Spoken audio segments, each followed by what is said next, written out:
ketemu lagi dengan saya Deden Miftahul Hidayat di channel DMH Media. Nah, di video kali ini saya akan membahas soal mandiri Poltekkes yang kemungkinan keluar di tahun 2022 ini. Namun sebelumnya, buat kalian yang mau bergabung untuk persiapan masuk Poltekkes, baik untuk tahun sekarang atau tahun depan, silahkan ikut grup diskusi masuk Poltekkes Telegram gratis melalui link yang ada di deskripsi. Dan buat kalian yang mau membeli soal e-book Si Mami atau jalur Poltekkes Mandiri, kalian bisa membelinya di link yang ada di deskripsi. Harganya murah banget, sedang diskon besar-besaran.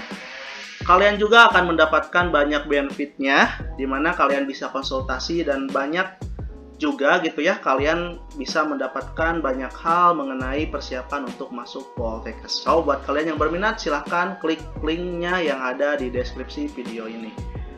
Oke, langsung saja pada intinya langsung kita bahas soal mandirinya ya. Oke adik-adik, sekarang kita akan membahas soal yang mandiri ya. Oke, langsung saja ke soal yang pertama. Di sini sudah terdapat soal bilangan berikut yang merupakan kelipatan 4 dan 6 adalah A16, B18, C30, D42, E48. Nah, di sini kalian harus paham terlebih dahulu materi mengenai kelipatan. Karena kalau kalian tidak paham, kalian tidak akan bisa mengerjakannya. Nah, bilangan kelipatan ini yang harus digarisbawahi yaitu di mana hasil bilangan aslinya atau bilangan aslinya ini harus dikalikan dengan bilangan lainnya.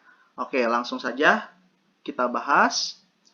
Jadi di sini kita harus cari terlebih dahulu kelipatan 4 dan 6. Oke, kelipatan 4 itu ada apa aja? 4, terus ada 8, terus ada 12, terus ada 16, terus ada 20. Nah, kemudian untuk kelipatan 6 itu ada 12, itu ada 18, terus 24, kemudian 30. Nah, di sini kalian harus mencari atau harus mengalihkan nilai aslinya ini dengan nilai lainnya atau dengan bilangan lainnya. Dan hasilnya ini harus sama ya.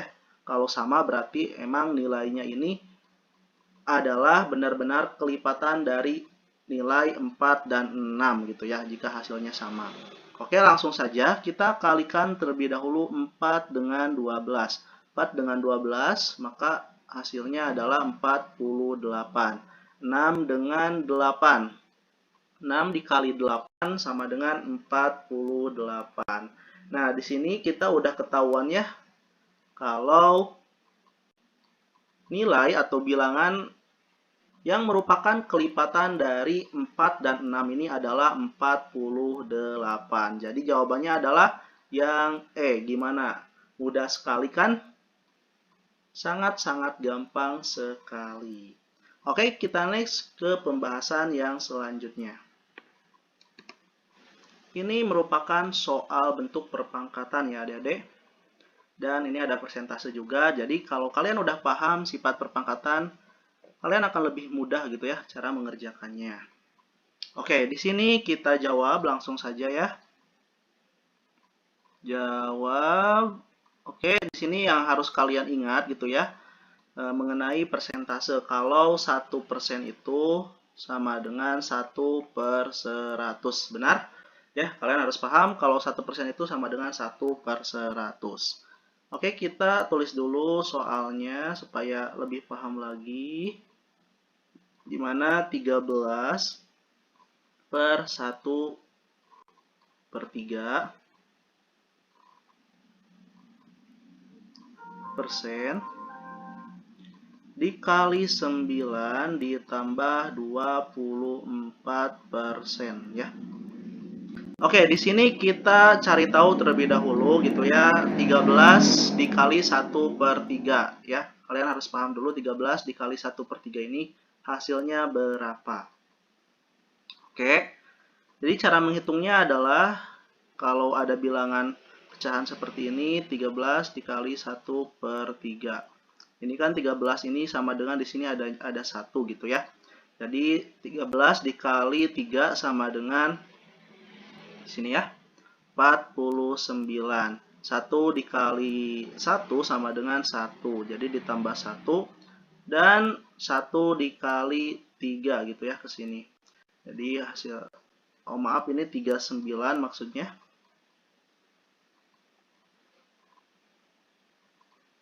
Di sini 39 ditambah 1. Jadi 1 dikali 3 sama dengan 3. Jadi hasilnya adalah 40 per 3 gitu ya. Nah, di sini maka di sini adalah 13 dikali 1 per 3 itu adalah 40 per 300 ya. Loh, kenapa 300? Kenapa 300? Karena ini ada persentase.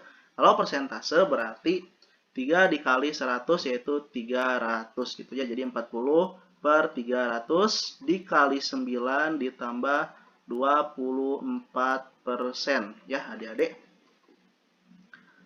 Oke, kalau udah sampai sini tinggal kalian lanjutkan saja. Di mana 40 dikali 9 sama dengan 360 per 300 ya. Tambah 24 per 100. Oke. Maka 360 ini kan bisa dibagi 3 gitu ya. Berarti 120 per 100. Jadi agar lebih sederhana gitu. Berarti 24 per 100 di sini. Jadi hasilnya ya 120 ditambah 24 berarti 144 per 100 gitu ya. Kenapa 100? Karena ini bilangannya sama. Kemudian kita cari ya, kita ke sini dari bawah kita kesinikan ya supaya dipaham. Jadi akar dari 144 per 100 itu berapa? Berarti 12 ya. 12 per 10. 12 per 10 itu sama dengan 1,2. Jadi jawabannya adalah yang A ya. Dimana? Gampang bukan? Jadi kalian harus paham persentasenya, kemudian cara pengalian per desimalnya, pecahannya bagaimana. Nah, kedepannya pasti kalian akan mudah mengerjakan soal ini. Oke, kita next ke soal berikutnya. Oke, sekarang kita bahas soal yang ketiga. Di sini adalah nomor 6 ya kalau di bukunya. Oke, langsung saja kita baca. Misalkan P menyatakan banyaknya 6 siswa yang saling bersalaman dan Q sama dengan 16. Manakah hubungan yang benar antara kuantitas atau nilai V dan Q berikut berdasarkan informasi yang diberikan? A. P sama dengan Q. B. P lebih besar daripada Q. Dan C. P lebih kecil daripada Q. Dan D. lebih besar sama dengan daripada Q. Informasi yang diberikan tidak cukup untuk menyimpulkan. Jadi intinya di sini kalian harus membuktikan apakah nilai V ini gitu ya lebih besar atau lebih kecil atau sama dengan gitu ya daripada Q ini. Nah, di sini kalian harus paham rumus metode atau rumus kombinasi gitu ya. Rumus kombinasi dalam artian di sini kalian harus menggunakan rumus kombinasi tersebut. Oke, rumus kombinasi tersebut adalah yang seperti ini ya. Kalian masih ingat atau tidak? C. Kombinasi sama dengan N per R gitu ya, dimana N ini merupakan jumlah orangnya, kemudian R ini adalah pembandingnya, ini ada berapa orang. Nah, di sini maka kita N gitu ya, rumusnya per NR. Oke, nah ini dia rumusnya. Kalian harus paham terlebih dahulu rumus yang ini gitu ya. Coba ingat-ingat lagi. Oke, langsung saja di sini diketahui kalau P-nya itu adalah 6 siswa. Dan I-nya itu adalah 16 gitu ya. Dan N-nya sama dengan 2. Oke, sekarang kan kita udah ada rumusnya, maka kita tinggal masukkan aja seperti yang ada di dalam rumus. Dan ini nilainya udah ada gitu ya. Jadi 6 dan R-nya itu 2 gitu ya. Oke, tinggal kita masukkan berarti 6 per 6 dikurang 2 ya. Oke, kita bahasnya ke sini karena terlalu panjang gitu ya. Jadi langsung sama dengan aja.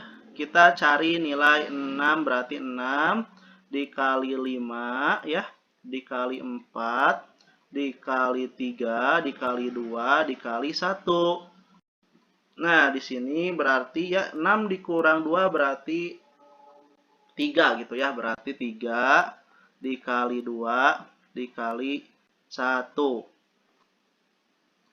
Nilai R-nya kan tadi 2 gitu ya. Berarti 2 dikali 1. Nah, seperti itu. Karena ini 3 dikali 2 dikali 1 kita coret aja. Ya, kita coret aja. Ini juga 6 dibagi 2 sama dengan 3 ya. 5 dibagi 1, 5. Jadi, sama dengan 6 dan 2. Berarti 6 dan 2 itu sama dengan 3 ya. 3 dikali 5. Jadi hasilnya adalah 15. Oke. Jadi ya, nilai P ini, nilai bilangan P ini adalah 15. Sedangkan Q-nya itu, P-nya itu sama dengan 15 dan Q-nya itu 16. Berarti kita simpulkan ya di sini kalau nilai P itu lebih kecil daripada ya 15. Jadi jawabannya adalah yang C. Gimana? Gampang bukan? Selagi kalian paham. Oke, kita next ke pembahasan soal yang selanjutnya. Oke, soal yang berikutnya. Jika Y sama dengan akar X min 5 dengan X dan Y anggota bilangan asli, maka X lebih kecil daripada Y, B. X lebih besar daripada Y, C. X sama dengan Y, D. Hubungan X dan Y tidak dapat ditentukan. Oke, kita jawab di sini ya. Ini kita cari terlebih dahulu nilai daripada X-nya gitu. Apakah nilai X ini selalu lebih besar atau lebih kecil gitu ya? Atau sama dengan dibanding Y. Oke, langsung saja berarti Y sama dengan akar X min 5. Oke, di sini cara untuk mencari nilai X-nya yaitu kita pindah ruaskan aja yang min 5 berarti Y ditambah 5 sama dengan bukan min tapi akar X gitu ya maksudnya.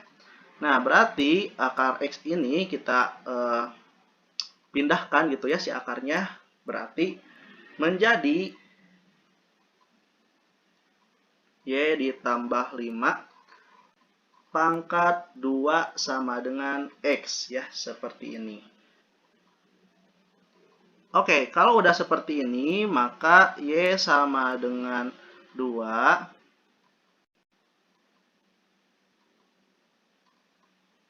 ditambah 2Y ditambah 5 sama dengan X. Oke, kita buktikan ya. Kalau misalnya Y-nya 1, Y-nya 1 berarti 1 pangkat 2 ditambah 2 dikali 1 ditambah 5 sama dengan X. 1 berarti 1 ditambah 2 ditambah 5 sama dengan X. Itu berapa coba? 3 tambah 5 berarti 8. Nah, dan ini akan terus-terusnya jika Y-nya sama dengan 2, maka tentunya X-nya ini akan lebih besar gitu ya secara terus-menerus. Maka bisa disimpulkan kalau nilai X ini akan lebih besar dibandingkan Y. Jadi nilainya adalah yang B atau jawaban yang benar adalah yang B. Gimana? Mudah bukan? Nah, mungkin itu saja video kali ini, pembahasan soal kali ini. Semoga bermanfaat. Terima kasih yang sudah menonton. Jangan lupa tekan tombol subscribe, dan buat kalian yang ingin membeli e-booknya, silahkan klik link yang ada di deskripsi. Oke, saya Deden Miftahul Hidayat. Sampai jumpa kembali di video selanjutnya.